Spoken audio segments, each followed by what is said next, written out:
प्रेम से बोलिए सरस्वती मैया की बस कराई दो पूजा करबो पूजा करबो पूजा करबो।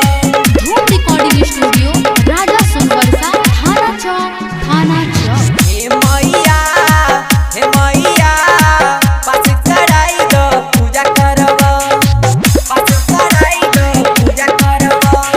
हे मैया बस कराई दो पूजा करबो। घर पर बैठइबो मूर्ति मन ध्यान से सेवा करबो। हे मैया बस कराई दो पूजा करबो बस कराई दो पूजा करबो।